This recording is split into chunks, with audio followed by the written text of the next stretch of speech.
Em 2019, a população dos Estados Unidos, principalmente da Flórida, onde esse caso aconteceu, ficou incrédula com o motivo pelo qual uma conhecida babá da região acabou sendo presa. E o pior ainda estava por vir. O crime pelo qual ela foi indiciada naquele ano não tinha sido o primeiro. Uma investigação descobriu uma cadeia de eventos que chocou todo o país. Hoje, vocês irão conhecer o caso de Marissa Marie, uma babá que nenhuma mãe quer perto dos seus filhos.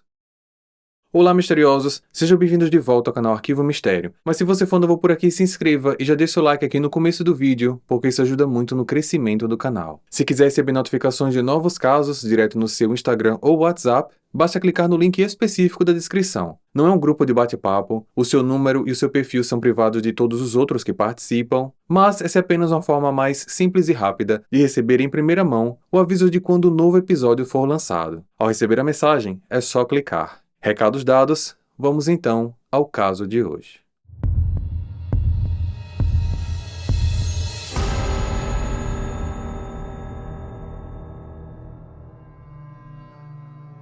Marissa Ashley Marie nasceu em 92 nos Estados Unidos e durante a infância ela foi muito negligenciada. Desde pequeno seus pais a deixavam sozinha em casa e nas raras oportunidades em que eles estavam com ela, a ignoravam ou a agrediam. Ela passou a ter comportamentos agressivos e chegou até a fugir de casa, morando nas ruas por um tempo e cometendo alguns delitos. Seus atos criminosos a levaram para uma instituição de crianças e adolescentes infratores, onde cumpriu pena até completar a maioridade. Após sair da instituição, ela começou a trabalhar e a viver com um pouco mais de dignidade. A partir de 2010, no início da fase adulta, Marissa fazia bicos como garçonetes em alguns restaurantes. Nessa mesma época, ela conheceu um rapaz com quem teve seu primeiro filho e após o término do relacionamento, o pai do bebê pediu para ficar com o garoto porque ela não tinha condições de criar a criança sozinha. Marissa no primeiro momento se opôs, mas, no fundo, ela sabia que ele tinha razão e acabou entregando o filho para que fosse criado por ele e sua família. Como tinha criado o filho por algum tempo, ela teve a ideia de passar a trabalhar como babá. As famílias para quem ela trabalhou falavam muito bem dela, diziam que ela era atenciosa e que seus filhos eram sempre muito bem tratados. Dessa forma, ela passou a ser indicada pelas próprias famílias e assim chegou até a casa de Nadine Campbell, na Flórida. Ela começou a trabalhar lá em janeiro de 2014 para cuidar do único filho dela, Chris, de apenas 11 anos na época.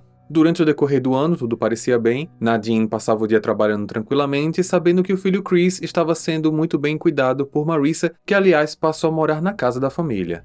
No final do ano, quando Marissa estava com 22 anos, ela engravidou de um paquera que não quis saber do bebê. Nadine fez de tudo para ajudá-la, apoiou a jovem durante a gestação, comprou itens para o bebê e, quando ele nasceu em 2015, a família continuou a ajudar com os cuidados que o recém-nascido precisava. O garoto foi batizado de Bentley. Marissa continuou no emprego, cuidando ao mesmo tempo do filho e do Chris. Apesar dela nunca falar para ninguém sobre o pai do bebê, em 2017, 2 anos após o nascimento do Bentley, Chris, agora com 14 anos, chamou a mãe para conversar e disse a Nadine que ele era o pai do Bentley. Nadine achou que não havia entendido bem o que o Chris queria dizer, explicou que por mais que ele gostasse do bebê, não havia necessidade dele se sentir o pai, mas Chris estava falando sério e acrescentou que Marissa era sua namorada. Naquele momento, Nadine entendeu o que poderia estar acontecendo. Chris foi e estava sendo vítima de abuso. Ainda em choque e incrédula, ela foi até a polícia. Eles fizeram a ocorrência, mas sugeriram que fosse feito o exame de DNA para que o resultado, se positivo, já fosse uma evidência muito importante na investigação. Assim que recebeu o resultado, Nadine conta que só conseguiu ler e vomitar. O resultado deu positivo. Chris era o pai do Bentley.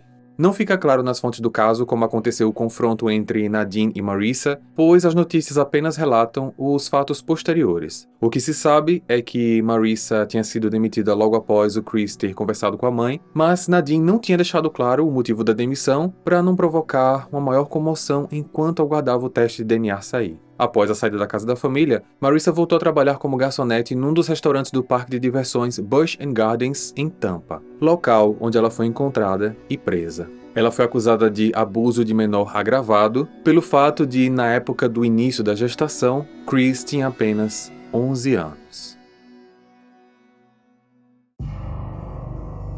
Quando prestou depoimento, Marissa e sua defesa tentaram alegar que Chris teria adotado e abusado dela. teoria que posteriormente foi descartada pelas autoridades. Segundo as investigações, ela teria abusado do garoto pelo menos 15 vezes somente no primeiro ano de trabalho. O fato de Marissa ter sido uma babá por um tempo antes de chegar na casa da família preocupou as autoridades, pois, assim como fez com Chris, ela poderia ter feito com outras pessoas, e as investigações concluíram que sim, havia mais vítimas. Ela recebeu ao total 6 acusações de abuso contra vítimas com idades entre 8 e 12 anos. Isso a classificava como uma predadora, e, pelo histórico já averiguado, ela estaria elegível à prisão perpétua.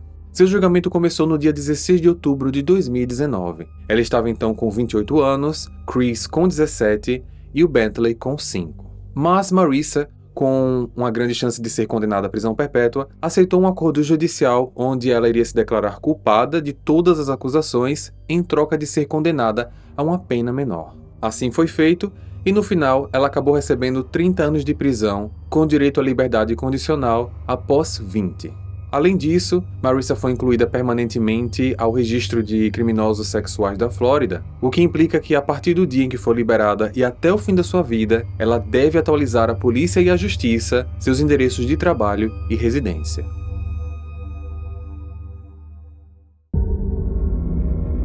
Após o julgamento, o caso ganhou uma grande repercussão nacional e Nadine e Chris decidiram conceder uma entrevista contando sobre como tudo tinha acontecido.